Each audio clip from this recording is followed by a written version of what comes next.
নমো ভগবতে বাসুদেবায়। শুভ সকাল।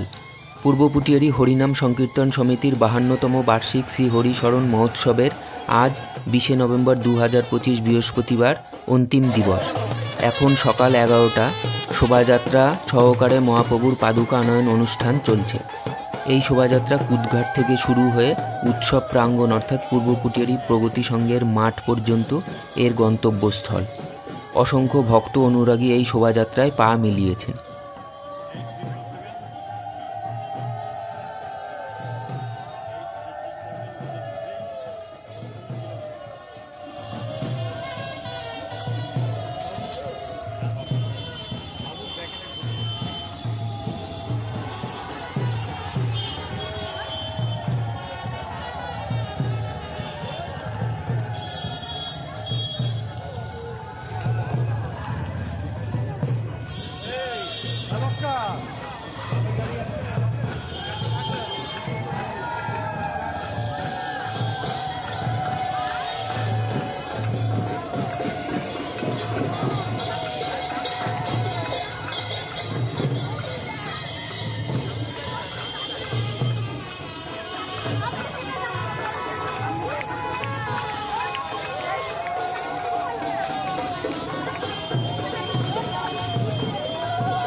চাকদাও হরিনাম সংকীর্তন সমিতির 52তম হরিশরণ মহোৎসবে আমরা কুদঘাট থেকে মহাপ্রভু চৈতন্যদেবের পাদুকা আনয়ন এনেছি। কলিযুগের ভগবান শ্রী চৈতন্যদেবের পাদুকা সহ সুসজ্জিত শোভাযাত্রার আয়োজন। গৌরাঙ্গ মহাপ্রভুর আবির্ভাবের কারণ সম্বন্ধে বলা হয়েছে, রাধাভাব অঙ্গী করি ধরিতার বর্ণ, তিন সুখ আস্বাদিতে হয় অবতীর্ণ। রাধা প্রেমের স্বরূপ উপলব্ধি করবার জন্যই ভগবান শ্রীকৃষ্ণ মর্তলোকে নবদ্বীপ চন্দ্র শ্রীকৃষ্ণ চৈতন্য রূপে আবির্ভাব হয়েছিলেন। রাধাভাব প্রতি সুবলিত দোনো গৌরাঙ্গ সুন্দর একই দেহে রাধা এবং কৃষ্ণের পরম স্বাদ আস্বাদন করেছিলেন। ওই রঙ্গে রাধা, অন্তরঙ্গে কৃষ্ণ। তার আবির্ভাবেই রাধা কৃষ্ণের প্রেমের লীলা জগৎবাসী আস্বাদন করার সুযোগ পেয়েছেন। ভগবান শ্রীকৃষ্ণের লাদিনী শক্তি রাধা, এই জন্যই তারা একান্ত হয়ে পৃথিবীতে দেহভেদ প্রাপ্ত হয়েছেন। আবার রাধা কৃষ্ণই ঐক্য লাভ করেছেন রাধাভাব প্রতি সুবলিত শ্রী চৈতন্যদেব। শ্রীকৃষ্ণই এই শ্রী চৈতন্যদেব। সেই কৃষ্ণ স্বরূপকে প্রণাম করি। আজ আমরা জলভৌত পরিষ্কার পরিচ্ছন্ন পথে শঙ্খ এবং উলধ্বনির মাধ্যমে পবিত্র শোভাযাত্রার আয়োজন করেছি। এলাকার সমস্ত মানুষকে আমরা আহ্বান করছি। আমরা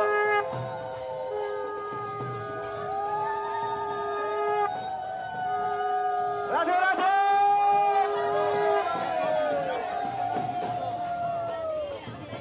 একটাই দিয়েছে, দুটো আছে একটা।